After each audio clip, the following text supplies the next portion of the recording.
Welcome back to Arsenal News TV, and today we're going to look at what Dani Ceballos did in Arsenal's 3-1 victory over Olympiacos.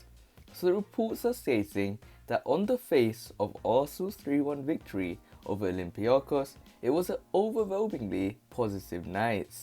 3 away goals mean the Gunners have more or less secured their place in the Europa League quarter-finals. While they were also able to silence those who questioned their character with a resilient comeback from what could have been a tricky situation. And yet, when it comes to his press conference after the game, Mikel did not cut the image of a figure satisfied by what he seen in Athens. No, he responded when asked whether he was happy with his side's performance. Because I want to be much more ruthless, because as a team, I don't want to give anything to the opponents.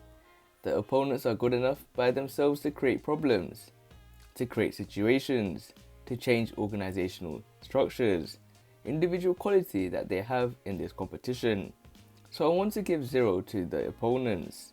Whatever we do, we have to be on it so much. So I like the opponent to do the same. So I'm happy with the result, but I'm not satisfied with how we controlled the game through 95 minutes, and that's something that we have to improve. It's easy to see why he was disappointed, as he almost watched his side become the masters of their own downfall once again.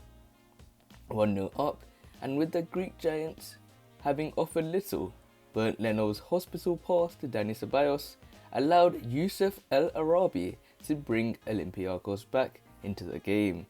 It's the second time in as many matches that such an error has occurred, and it has led many to question whether playing out from the back is really something Arsenal have the ability to do.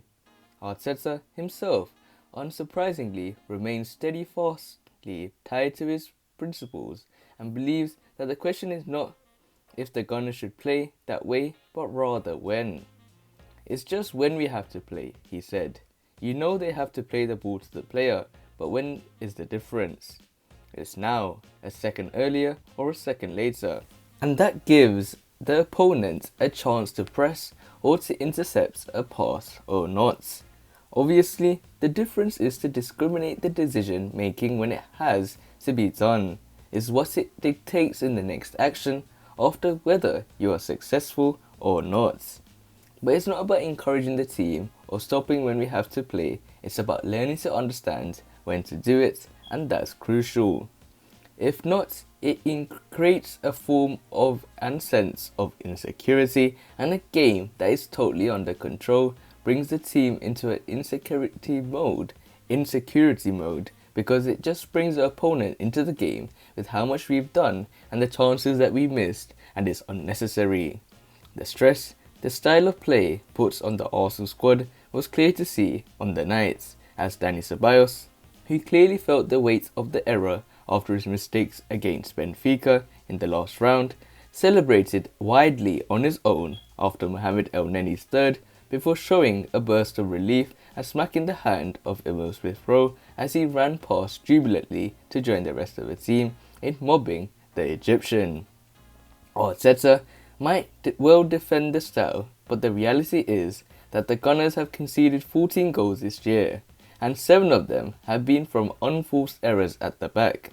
It's Arsenal's biggest problem, and one that Mikel has to fix quickly. So we can see what Dani Ceballos did after Mohamed El-Neny's goal, as he celebrated wildly on his health, and that is well justified. As a player like Dani Ceballos, after the mistake he needed, he knew that all the headlines were going to be based on him if Arsenal didn't get the victory. And luckily, for his sakes, Arsenal were able to get the victory and turn around, in my opinion, an impressive comeback. But the question is, why do we have to always do this comeback? And resulting to one huge problem, in my opinion, is to play or not to play out from the back.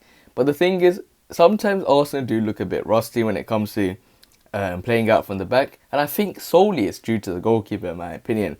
But Leno is so good when it comes to his athleticism and technical ability when trying to make saves, but sometimes when he plays out from the back, I think he needs to be more concentrated, be a bit more cleverer in his play and much more smarter when it comes to what he's going to do on the pitch. But other than that, guys, remain blessed, stay tuned for the next video, and peace.